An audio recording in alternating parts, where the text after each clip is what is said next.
세상에 인연이라는 게 정말로 존재한다는 사실을 이번 일로 통해 절절하게 배운 40대에 접어든 남성입니다. 요즘 성향 테스트라는 게 유행을 하고 있다고 하는데 저야말로 감수성이 풍부한 사람이 아님에도 불구하고 이번 일은 생각만 해도 눈물이 찔끔 나올 것 같은 일이라 많은 사람들에게 축하받고 싶은 마음이 앞서 이렇게 사연이라는 것을 올려보게 되었습니다. 웬 남자가 이렇게 구구절절 말이 많냐고 생각하실지 모르겠지만 그저 이 나이에도 풋풋한 감정을 가지고 연애를 하고 또 대단한 인연으로 맺어진 사이라는 걸 확인받고 싶은가 봅니다. 저 혼자서 생각하는 인연이 아니라 많은 사람이 보시기에도 확실한 인연이다. 우리 두 사람이 천생연분이다 하는 축하를 받고 싶어서 그렇습니다. 도대체 얼마나 대단한 일이 있었기에 이렇게 허풍을 떠나 싶으실지 모르겠네요. 하지만 제 이야기를 끝까지 들어보시면 아마 인정해 주시리라 믿습니다. 이곳에는 참 많은 분들이 사연을 들어주시는 걸로 알고 있는데 제 이야기 또한 끝까지 웃으면서 즐겁게 들어주셨으면 좋겠습니다. 저는 대표의 자리에 앉기에는 하염없이 부족한 나이에 저희 아버지께서 평생을 노력해서 일군 회사를 물려받게 되었습니다. 사실 제가 물려받고 싶어서 물려받은 것이 아니라 건강하시고 지병도 하나 없으셨던 아버지께서 갑자기 하루아침에 쓰러지셨기 때문에 어쩔 수 없이 물려받게 되었어요. 자식이라고는 철부지였던 저 하나밖에 없었던지라 어쩔 수 없이 제가 경영권을 가지게 되었었는데 저도 무척이나 부담스러운 자리임은 틀림없었어요. 아버지께서는 정말 청렴결백하게 운영을 해오셨던 걸 잘 알고 있었고 일하는 직원들을 부린다는 생각보다는 직원들을 이끌어 나가는 굳은 일을 마다하지 않은 대표였기 때문이었습니다. 아버지께서는 항상 모든 일에 앞장을 서셨고 직원들이 누구보다 행복하게 일을 할 수 있도록 복지 부분도 상당히 신경을 쓰시던 분이었거든요. 저는 아버지의 갑작스러운 빈자리를 채워야 했고 아버지처럼 직원들에게 존경받는 대표가 될 수 있을지 확신이 없는 상태였기 때문에 겁부터 먹었어요. 물론 저도 대학을 경영학과를 졸업했었고 언젠가는 아버지의 자리에 앉게 될 것이라 생각을 하고 아버지 회사에 입사를 했었지만 이렇게 빠르게 될 줄 상상도 못했습니다. 아버지께서는 늘 건재하셨고 늘 든든하게 저를 지켜주셨기 때문에 갑작스럽게 그렇게 쓰러질 거란 생각을 하지 못했으니까요. 저는 정말 이 현실이 저에게 너무나도 가혹하다 싶을 정도로 처참하게 다가왔지만 제가 정신을 차리지 않으면 모든 게 무너진다고 생각을 하게 되었습니다. 정말 너 혼자서 잘 해낼 수 있겠니? 네 아버지 쓰러져 계신 동안이라도 전문 경영인에게 맡기는 게 좋을 것 같다는 생각도 들고 직원들이 어찌 생각할지 두렵구나. 그래도 네가 27살 때 취직을 해서 8년이라는 시간 동안 네 아버지 옆에서 눈으로 보고 배운 게 있다고 하지만 엄마는 그래도 걱정이 앞서네. 저도 두렵긴 하지만 그래도 잘 해낼 수 있을 거라 생각해요. 아버지께서 언제까지 병마와 싸움을 하실지도 모르는 거고 지금 의식이 없으니까 전문 경영인을 두고 하는 것보단 제가 비서님들, 직원들 도움받아서 성장해가는 게 더 좋을 것 같다는 생각도 들고요. 너도 공부 열심히 했으니까 당연히 그 정도는 생각하고 움직이는 거겠지. 하루라도 빨리 네 짝을 만나서 든든한 내조라도 받아야 할 텐데 아유 걱정이 참 많다. 그래도 8년이라는 시간 동안 너도 허튼 짓 한 번 하지 않았으니까 시행착오를 거치면 다 잘 될 거라 생각한다. 내가 믿어주마. 감사합니다, 어머니. 아버지께서 일군 회사 제가 누가 되지 않게 열심히 경영해 보도록 할게요. 물론 현실과 이상이 다르다는 걸 알지만 지치지 않고 해보겠습니다. 어머니께서는 저를 물가에 내놓은 어린아이를 보듯이 걱정을 하셨지만 전 왠지 모를 자신감을 가득 찼고 회사 대표가 된다는 것이 긴장되기도 했습니다. 날이 가면 갈수록 제가 스스로 미쳐가는 것인지 뭔지 이상하게 자신감이 불더라고요. 직원들이 반발하지 않을까 걱정스럽긴 했지만 다들 인정해주는 분위기였어요. 말단 사원으로 입사를 해서 단 한 번도 의수된 적 없이 정말 성실하게 책임감을 가지고 일을 했었기 때문에 직원들 사이에서도 인기는 좋았습니다. 물론 제 착각일 수도 있지만요. 그 누구도 저에게 싫은 소리 한 번 한 적 없으니 나름 제 할 일 잘한 게 아닐까요? 하지만 실질적인 경영과 겪는 줄로 배운 것들의 차이는 어마어마하긴 하더라고요. 경영을 시작한 지 얼마 되지 않아 큰 벽에 부딪히게 되었습니다. 아버지께서 오랜 시간 공을 들여 만들어 두신 것들을 제가 다 말아먹는 것은 아닌지 무척이나 힘든 시간을 보내야만 했어요. 어리다는 이유로 거래처에서 무시를 당하는 일도 참 많았고요. 참 세상이 녹록지 않더라고요. 제가 그동안 아버지의 품에 둘러싸여 온실 속 화초처럼 살았다는 게 절절하게 느껴질 정도로 사람들이 저를 아무것도 모르는 애 취급하더라고요. 참으로 적응하는 데 힘들었고 꽤 오랜 시간 마음을 단련해야 했습니다. 철부지 취급받는 게 싫어서 운동도 시작했고요. 책도 꽤 많이 읽었어요. 아버지의 회사 매출은 제가 물려받은 이후 쭉쭉 떨어지게 되었는데 어떻게 보면 당연한 수순이기도 했죠. 거래처에서는 어떻게든 만만한 저를 구슬려서 조금이라도 이득을 더 취해보려고 했고 세상 물정 몰랐던 저는 그 사람들에게 휘둘리기 바빴으니까요. 그때 제 옆에서 가장 힘이 되어 주셨던 분이 아버지와 오랜 시간 함께 합을 맞춰 일을 하셨던 비서실장님이셨어요. 연륜도 연륜이고 아버지의 가장 가까운 곳에서 지켜보며 일을 하셨던 직책이셨고 오히려 저보다 더 많은 회사 일에 대한 처리 부분을 아셨기 때문이었어요. 정말 비서실장님이 계시지 않았었더라면 저는 아무것도 하지 못하는 철부지 어린아이로 남았을 겁니다. 아무래도 저보다 더 오랜 시간 회사에 몸을 담고 계셨고 결제부터 시작해서 기회까지 상관하지 않는 부분이 없으셨던 비서실장님은 저에게 정말 큰 도움을 주셨어요. 장난으로 은퇴도 못 하시겠다며 나이가 꽤 지긋하게 있으셨음에도 제 옆에서 하나하나 알려주셨어요. 그렇게 3년이라는 시간이 지나면서 저는 성장을 하게 되었고 회사 일에 대부분 적응을 해서 아버지의 빈자리를 채우기 위해 노력을 했지만 저에게 또 한 번 시련이 찾아왔습니다. 그것은 바로 아버지께서 병마와 싸우시던 와중에 그걸 이기지 못하고 돌아가시게 되었던 것입니다. 너무나도 건강하시고 정정하시던 아버지께서 하루아침에 쓰러지신 것도 충격이었는데 의식도 제대로 찾지 못하시고 3년이라는 시간을 누워 계시다가 그렇게 하늘나라로 떠나셨다는 것이 너무나도 믿기지 않았고 평생을 아버지께 의지하며 살았던 어머니와 저는 큰 충격에서 벗어나지 못하게 되었죠. 물론 쓰러지시고 의식을 잃으셨을 때만 하더라도 언젠가는 아버지께서 돌아가실 수도 있다고 생각을 하고 마음을 단단히 먹었었지만 3년이라는 시간을 홀로 버텨주셨기 때문에 이렇게 시간이 지나면 눈을 뜨실 수도 있겠다는 희망을 가지게 되었었거든요. 아버지의 장례가 끝이 난 뒤 정신을 차리고 회사 일에 복귀를 하자마자 비서실장님께서도 저에게 사직서라고 쓰인 봉투를 건네셨고 저는 또 당황스러웠죠. 실장님, 갑자기 이렇게 사직서를 주시면 이거 제가 처리를 해야 할지 붙잡아야 할지 갈피가 잡히지 않는데 어쩌죠?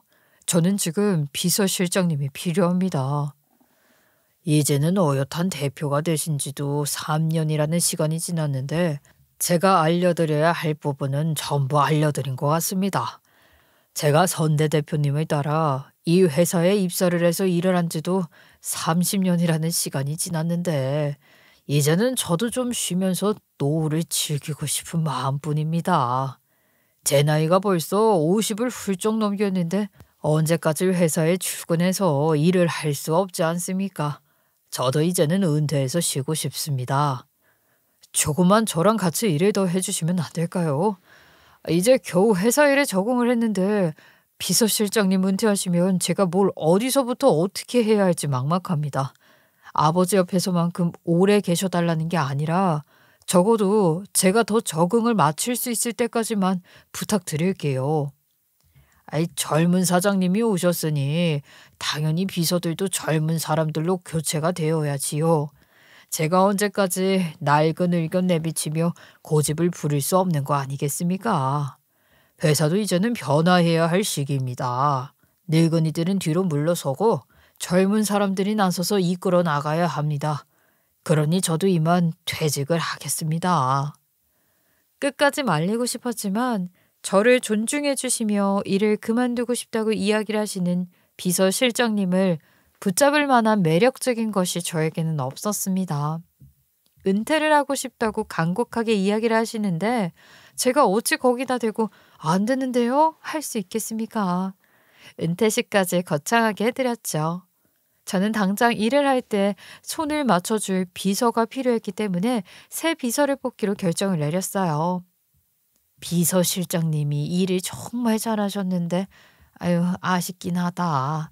새 비서를 뽑는다고 들었는데 절대로 여자는 안 되는 거 알지? 남자로 뽑아야 돼.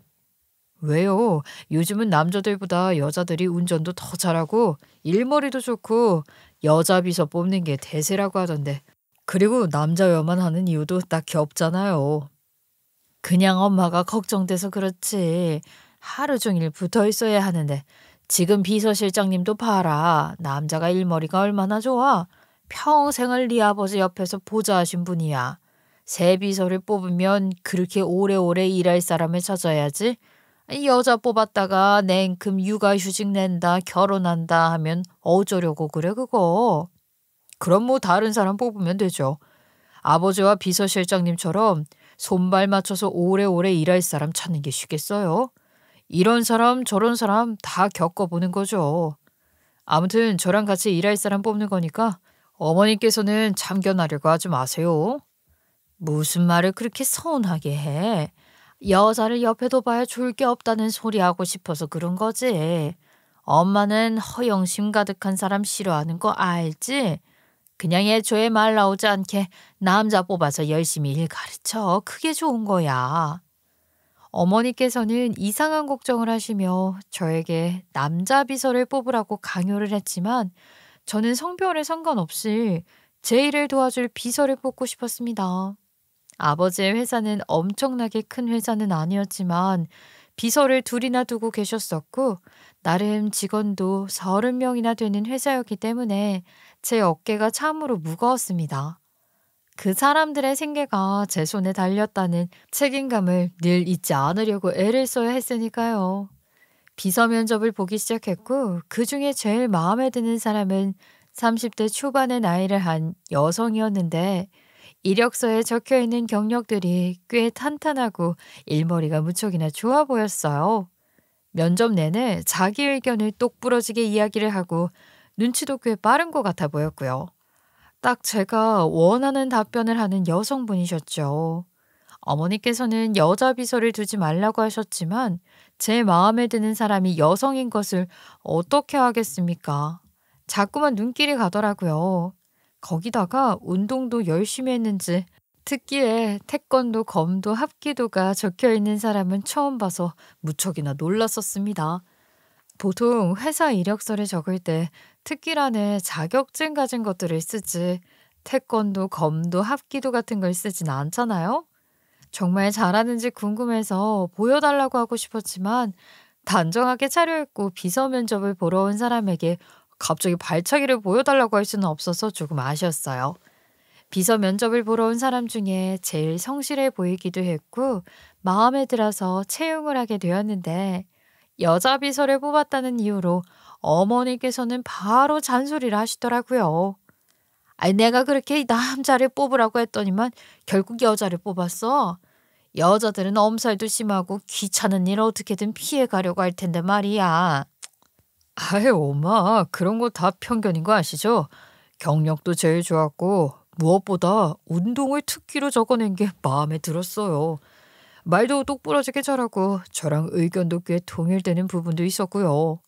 여러 사람 봤지만 그중에 제일 눈길이 가고 저랑 잘 맞을 것 같아서 뽑았으니까 잔소리 그만하셔요.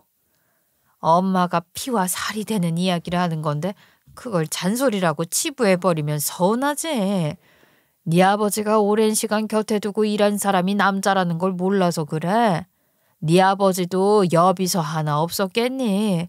아이 말 많고 탈 많으니까 죄다 정리한 거지. 너도 괜히 뒤통수 맞지 말고 지금이라도 물러. 이미 계약서까지 다 쓰기로 했는데 어떻게 물러요. 일단 제 마음에 든 사람이니까 같이 일해보고 아니다 싶으면 그때 다시 생각하면 돼요. 걱정 마세요. 어머니의 우려가 정말 무색할 정도로 비서는 일을 기가 막히게 하는 사람이었습니다. 하나의 일거리를 주면 알아서 3개까지 해내는 사람이었거든요. 제가 정말 믿고 맡길 수 있을 정도로 일 처리 속도도 무척이나 빨랐고 실수가 거의 없는 사람이었기 때문에 인수인계를 받은 이후부터는 아주 날아다니더라고요. 제가 챙겨야 할 부분까지 하나하나 다 챙겨주는데 저는 정말 비서 없이는 아무것도 할 수 없는 사람이 된 것 같은 기분이었죠. 일을 얼마나 잘했냐면요. 제가 속으로 이쯤에서는 이게 필요할 것 같은데 싶은 생각을 하면 눈앞에 제가 필요한 것들을 들이미는 사람이었어요. 저보다 한 발 먼저 앞서 생각하고 행동을 하였기 때문에 제가 정말 아무것도 손댈 필요가 없을 정도로 완벽한 보좌를 해주었습니다. 제가 거래처 사장님들을 만나러 갈 때도 거래처 취향까지 파악을 해서 선물을 준비해 오더라고요. 이런 정보는 대체 어디서 얻어내는 건지 정말 드라마에서만 나오던 만능 인간을 보는 듯한 기분에 박수까지 절로 치게 되더라고요. 아이, 김 비서는 정말 대단한 것 같아요. 어떻게 거래처 사장님 취향까지 완벽하게 파악을 했어요? 이 정도면 뭐 거래처 직원이라고 해도 믿겠어요. 나는 아무리 파악을 해보려고 해도 어렵던데. 이런 건 뭐 어디서 배우는 거예요? 그냥 별거 없어요, 대표님. 거래처 직원들 몇 번 들쑤시면 나오는 것들인데요, 뭐. 서로 좋아하는 거 주고받는 게 기분 좋은 법 아니겠어요? 별일 아니라고 슬쩍 넘기는 모습까지도 완전히 쿨해 보이고 멋져 보이더라고요. 하루는 점심시간에 비서랑 같이 밥을 먹으러 가는데 살면서 이런 일을 겪을 수도 있구나 하는 사건이 일어나게 되었죠. 별 생각 없이 걸어가던 도중에 제가 글쎄 소매치기를 만나게 된 것입니다. 제 어깨를 확 치는데 제가 휘청거릴 정도로 센 힘이었어요. 그러더니만 갑자기 제가 팔에 들고 있던 서류 가방을 낚아채서 빠른 속도로 달려가는 것이 아니겠습니까? 저는 정말 깜짝 놀랐죠. 어깨가 아파서 매만지기도 전에 가방을 들고 튀는 소매치기 때문에 넋이 나가서 헐 하는 소리만 내고 멍하니 서 있는데요. 갑자기 누가 제 옆에 확 달려나가더라고요. 네, 그건 바로 우리 비서였습니다. 우리 비서는 정말 번개 같은 속도로 달리기를 시작하더니만 저만치 앞서가는 소매치기를 따라잡은 겁니다. 그러더니 본인이 구두를 신고 있다는 것도 망각을 했는지 날라치기를 해서 그놈에게 올라타는데 멀리서만 봐도 진기한 장면이더라고요.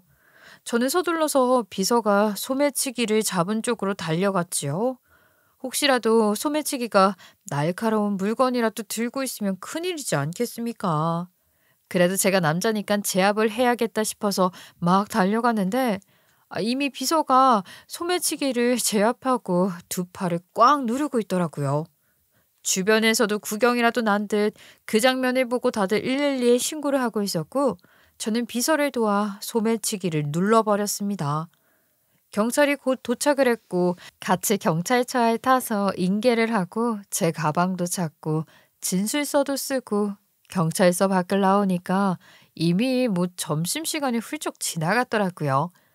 허탈한 마음으로 회사에 올라와서 같이 간단하게 배달 음식을 시켜 먹으면서 이야기를 시작했어요. 본인이 정말 대단한 일을 했다는 거 알고 있어요? 아니 근데 아무리 운동을 열심히 했다고 해도 그렇지 여자잖아요. 그 사람이 나쁜 마음이라도 먹고 있었으면 어쩔 뻔했어요. 자기 몸을 좀 소중하게 생각해야지. 물론 질책하려고 꺼낸 말은 아니지만 걱정이 됐다고요. 게다가 구두까지 신고 있었잖아요. 발목이라도 다치면 어쩌려고. 낮은 급이었는데요, 뭐. 그리고 제가 순식간에 제압을 해서 아마 뭘 가지고 있었다 한들 꺼낼 수가 없었을 거예요. 그리고 저 소매치기 잡은 거 처음도 아니고요. 예전에도 한 번 이렇게 잡은 적 있었어서 경찰서에서 상도 받았는데요. 우와, 이런 일 평생 한 번 겪을까 말까 한데 잡은 적이 또 있다고요?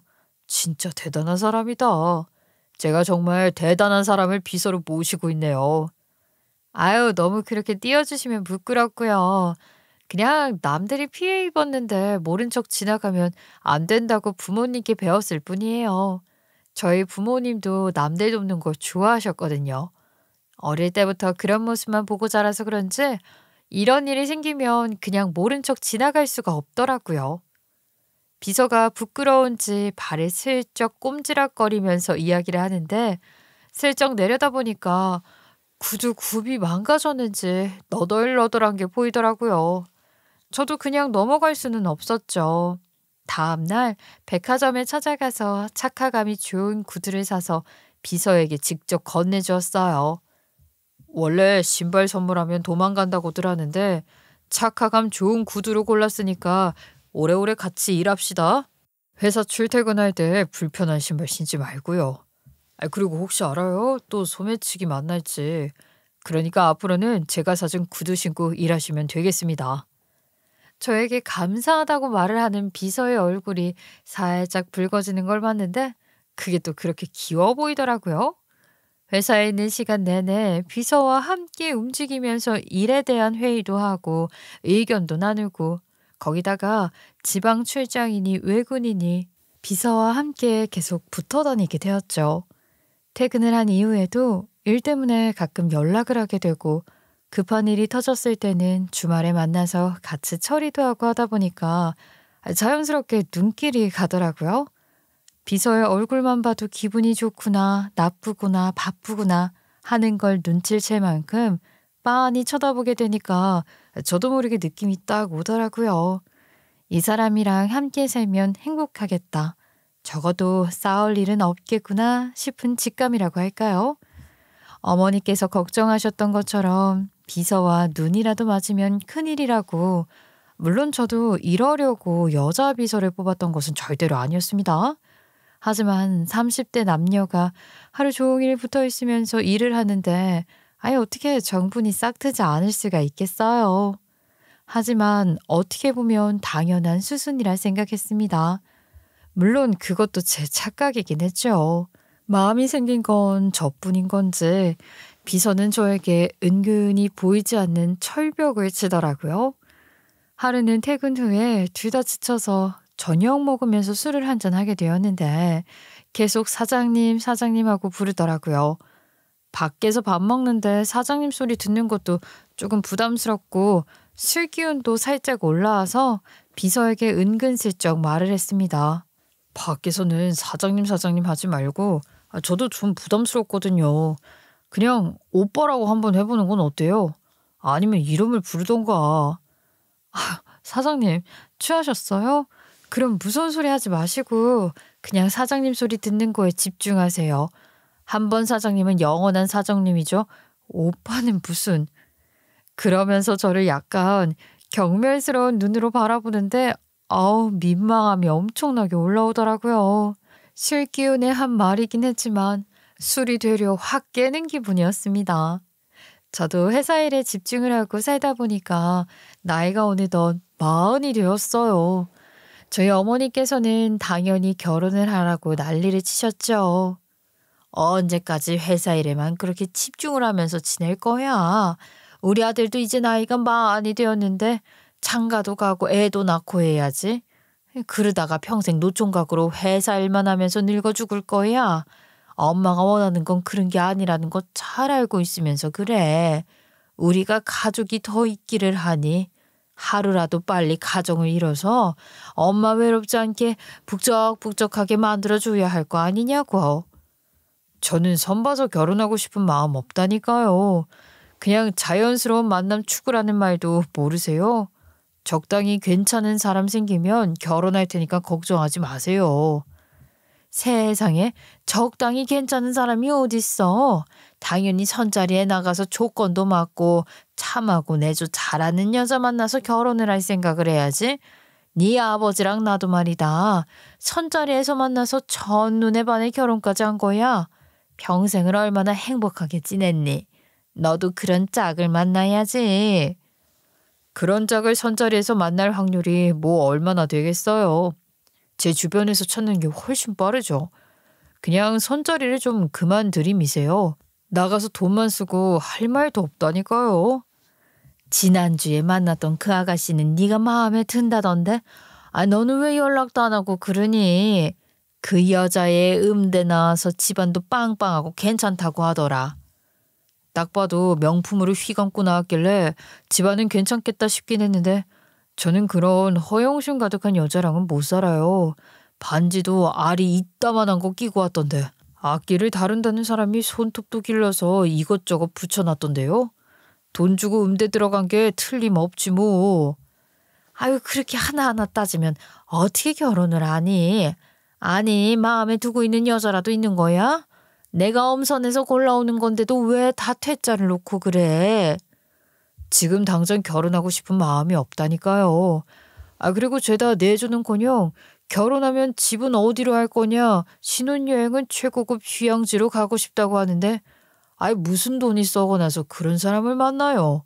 저는 그냥 제일 잘 도와주고 같이 의견 나누면서 회사 방향을 이끌어낼 수 있는 사람을 만나고 싶다고요. 여자가 바깥 일에 신경 쓰기 시작하면 산으로 가는 걸 몰라서 그러냐? 그냥 집에서 뜨끈한 밥이나 차리고 애들이나 잘 키우면 장땡인 거지. 어머니께서는 주말마다 선자리를 어디서 그렇게 받아오시는지 저를 호텔로 내몰았고 저는 한두 번 자리에 나가 얼굴 비추다가 도망 다니기 바빴습니다. 저는 이미 비서에게 마음을 빼앗기고 말았는데 다른 여자가 눈에 들어오기나 하겠습니까? 제가 계속해서 자리를 피하니 어머니께서도 포기하실 줄 알았죠.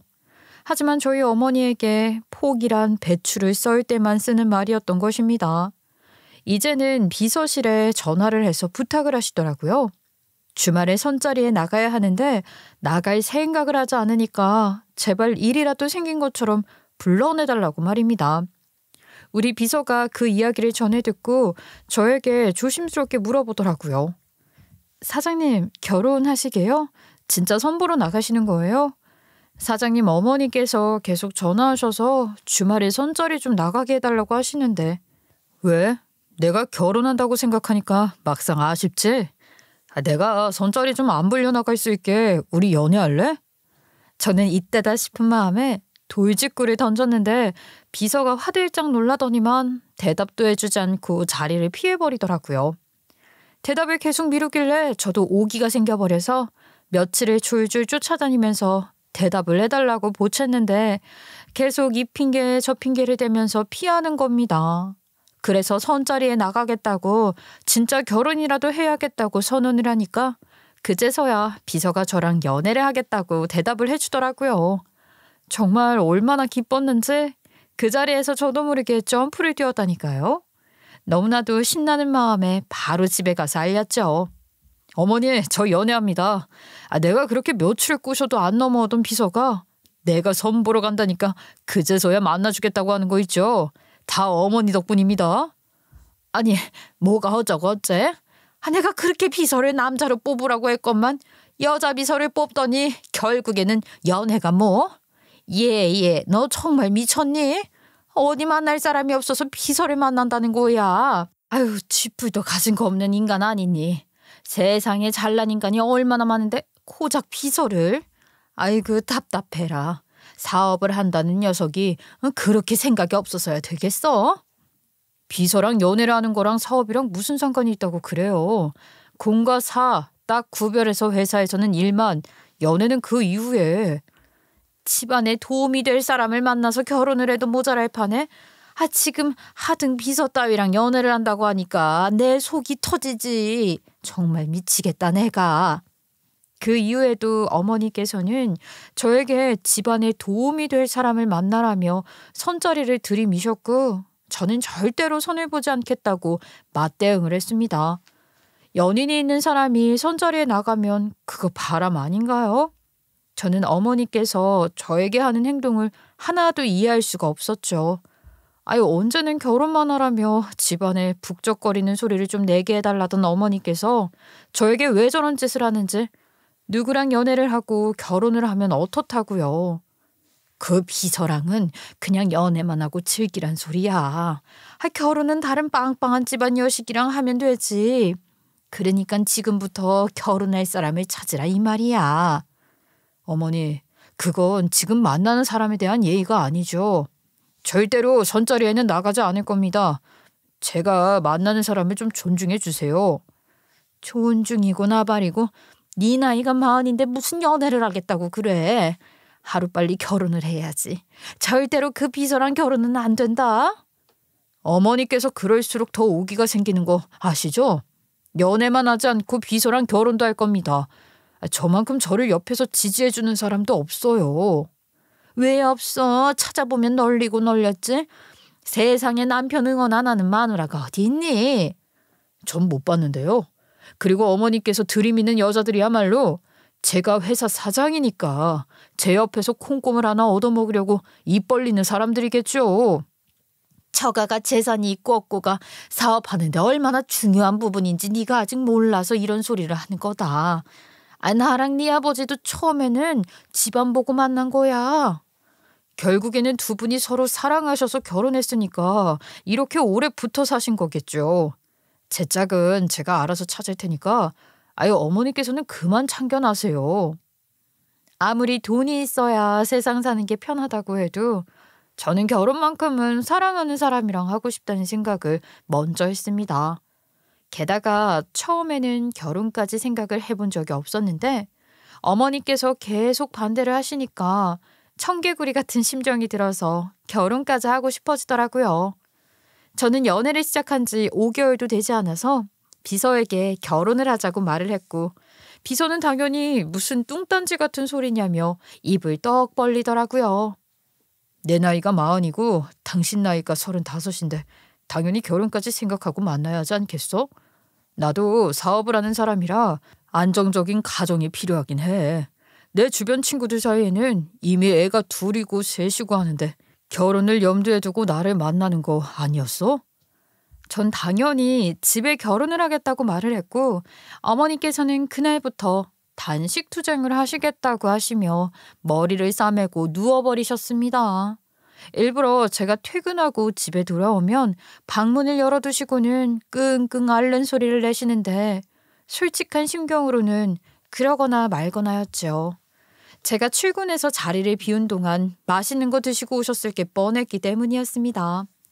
저희 어머니께서도 본인이 손해보는 행동은 절대로 하지 않으시는 분이셨거든요. 평생 살면서 이기적으로 구셨는데 그거 하나 모를 리가 없죠.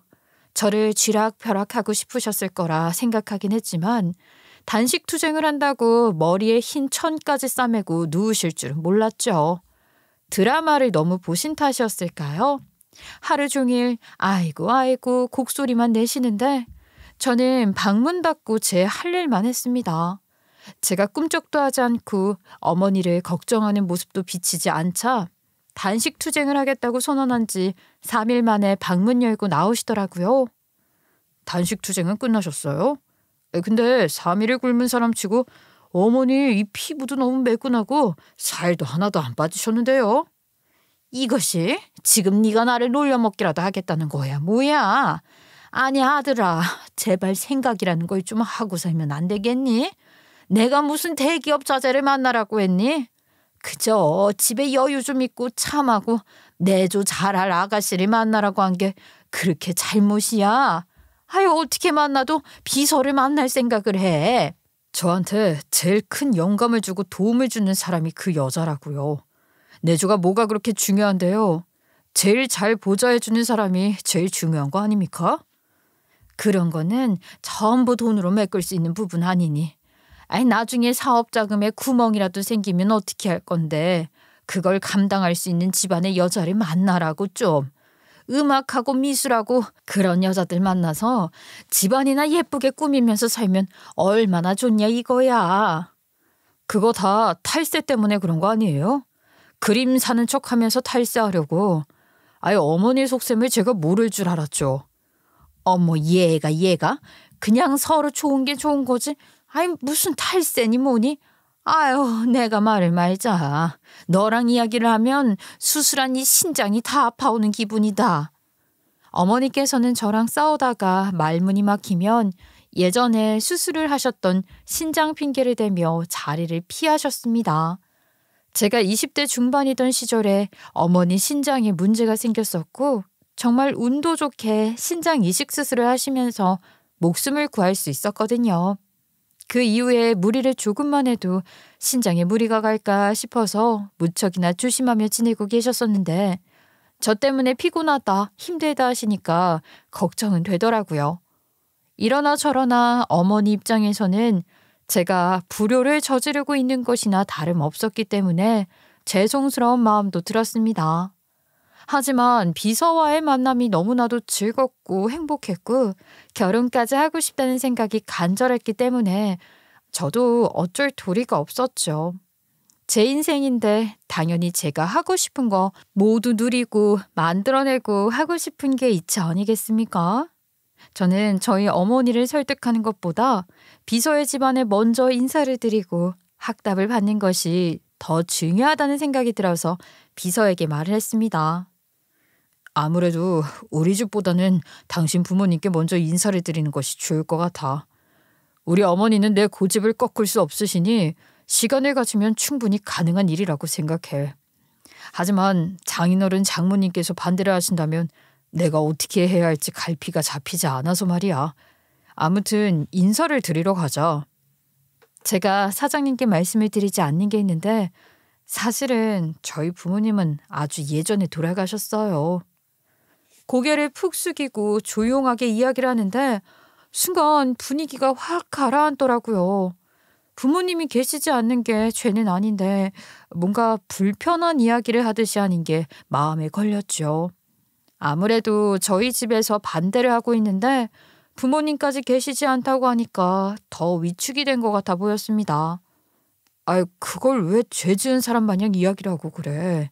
당연히 각자의 사정이라는 게 있는 거고 부끄러울 일은 더더욱 아닌 건데. 미리 말을 하지 그랬어. 아니, 어떤 사정이 있었길래? 나는 그것도 모르고 그동안 당신에게 상처를 준 건 아닌가 걱정이 먼저 되네. 부끄럽거나 그런 건 없어요. 그냥 살짝 주눅이 들어서 그런 거죠. 15년 정도 된 것 같네요. 교통사고가 크게 일어나면서 돌아가시게 되었어요. 저에게는 아직도 말하기 어려운 일들이긴 하지만 그래도 궁금해하실 테니까 힘들면 이야기하지 않아도 돼. 미안해. 내가 상처일지도 모르는 이야기를 궁금해해서. 참 생각이라는 게 이렇게 짧다. 아니에요. 저희 부모님은 이룰 거 다 이루시고 본인들이 하고 싶은 일 다 하시고 돌아가셨기 때문에 세상에 미련이 없으실 거예요. 하늘에서 제가 잘 크기만을 바라면서 저를 지켜보고 계실 거라고 생각하고 있었어요. 그래서 늘 바르게 살아보려고 노력하고 있고요. 마음이 누구보다 대단한 사람이라는 생각이 들면서 더더욱 결혼에 대한 확신이 들기 시작했습니다. 저는 결혼에 대한 마음을 굳히고 무조건 밀어붙여야 한다는 생각에 어머니께 약속 장소와 시간을 통보하고 무조건 나오시라고 했죠. 참나, 아이 무슨 상견례라도 하겠다는 거야? 그쪽 부모들도 양심이 없다. 집안 차이가 이렇게나 나는데도 딸을 우리 집에 시집 보내겠다고 하시디? 양심도 없다. 양심도 없어. 사람 욕심이라는 게 그런 거야. 아무튼 가진 게 없는 것들이 더하다니까. 무슨 말을 그렇게 해요. 결혼하겠다고 나선 건 난데 왜 자꾸 우리 비서 욕을 하시냐고요. 그런 편견을 가진 어머니가 더 나쁜 사람인 거 아시죠? 그리고 우리 비서 예전에 부모님이 사고로 돌아가신 뒤에 혼자 컸대요. 얼마나 대견해요. 뭐라고? 부모까지 없는 아이였단 말이야? 아휴, 그런데도 넌 걔랑 결혼을 하겠다고? 절대로 싫다. 절대 반대야. 집안이 보잘것없는 것도 마음에 안 들어 죽겠는데 어떻게 고아를 만나서 결혼을 하겠다는 소리를 하고 그래. 나는 너를 그렇게 보는 눈 없이 키운 적 없다. 보는 눈 있게 키워주셨으니까 그 여자랑 결혼을 하겠다고 하는 거죠. 엄마, 막말을 그렇게 뱉으면 본인에게 돌아온다는 사실을 몰라서 그래요? 돌아오든 말든 나는 죽어도 싫다. 네가 미치지 않고서야 그런 여자를 만나서 결혼하겠다고. 당연히 어머니께서는 자리에 나오지 않으셨고 식사 예약을 해놨던 저와 비서는 암울하게 둘이서 밥을 먹고 다음을 기약해야 했습니다. 우울해하는 그녀에게 아무런 걱정도 하지 말라고, 어머니께서는 제 고집을 꺾을 수 없을 거라고, 우리는 행복할 수 있을 거라고 달래야 했죠. 하지만 비서는 저에게 축하받는 결혼식이 하고 싶다면서 이렇게 반대를 하시는데 과연 그게 가능할 것 같은지 조심스럽게 물어보더라고요. 당연히 지금은 어려운 일이겠지만 꼭 그렇게 만들어주겠다고 신신당부를 했습니다. 그게 제 또 다른 목표이기도 했고요. 어머니께 정말 진중하게 읍소도 해보고 화도 내보고 했지만 어머니께서도 한 고집 하시는 분이라 그런지 끝까지 싫다고 하시더라고요. 차라리 저에게 총각으로 늙어 죽으라고 하시는데 정말 화도 내지 못하겠고 어머니가 스트레스라도 받아서 신장 기능에 문제라도 생길까 늘 살얼음 판이었어요. 아버지께서 돌아가셨을 때 어머니께서 그 충격으로 한동안 병원에 입원을 하셔야 했던 적도 있었고 신장에 무리가 가서 약을 드셔야 했거든요. 똑같은 일이 생기면 안 된다는 부담감도 있었고 저는 회사 일에 집안일에 정말 골머리가 썩어 들어가는 기분이었습니다. 저는 비서를 데리고 집으로 가서 인사를 시키겠다고 통보를 했는데 그날 어머니께서는 친구들이랑 여행을 가버리셨더라고요. 2번이나 퇴짜를 맞은 바람에 벼르고 벼르다가 주말에 그냥 다짜고짜 비서의 손을 잡고 집으로 쳐들어가 버렸습니다. 이렇게라도 하지 않으면 절대로 만날 수 없을 것 같다는 기분에 저도 나름의 초강수를 두게 된 것이었어요. 어머니께서는 제가 주말에 일이 생겨서 회사에 갔다가 퇴근을 한 줄 알고 버선발로 뛰어나오셨다가 비서의 손을 잡고 들어오는 걸 보고 기겁을 하시더라고요. 아니, 말도 없이 갑자기 이렇게 찾아오는 법이 어딨어. 이거야말로 예의 없는 행동이라는 걸 몰라서 그러는 거야?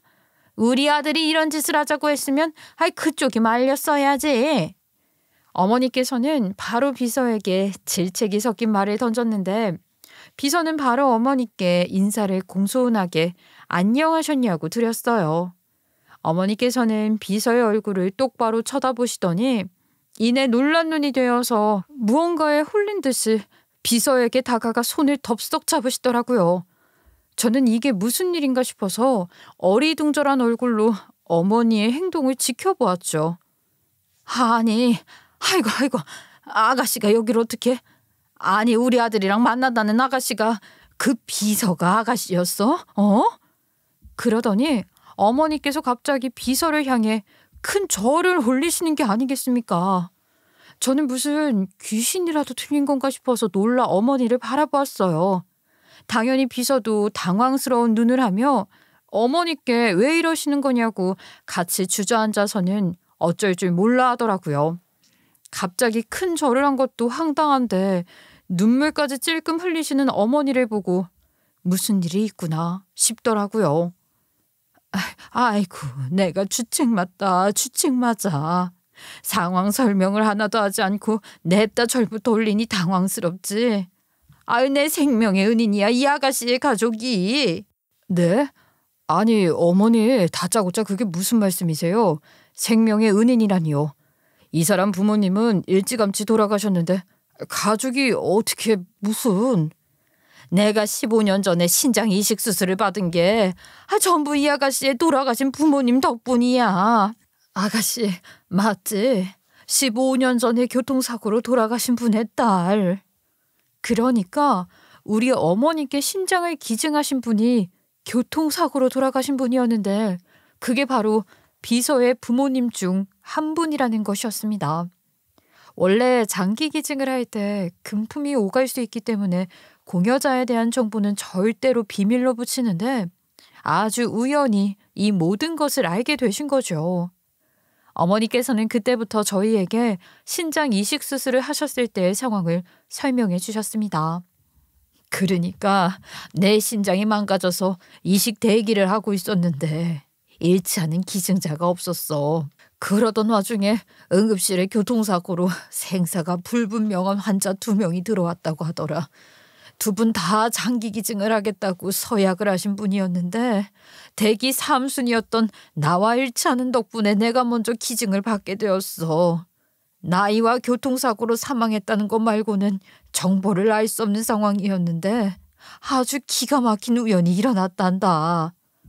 아버지께서 어머니가 이식 수술을 받을 수 있게 되었다는 말에 급하게 병원에 오시던 도중에 병원 앞에서 소매치기를 당하게 되었는데 어머니에게 급하게 가봐야 하는데 지갑이며 회사 서류며 전부 들어있던 가방을 소매치기 당하셨으니 순간 아무 생각도 들지 않으셨대요.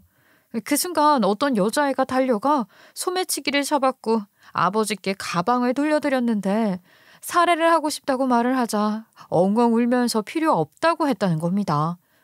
무슨 사정인지는 몰라도 병원으로 울면서 달려가는 여자애가 뇌리에 콱 박혀 있었다고 하셨대요.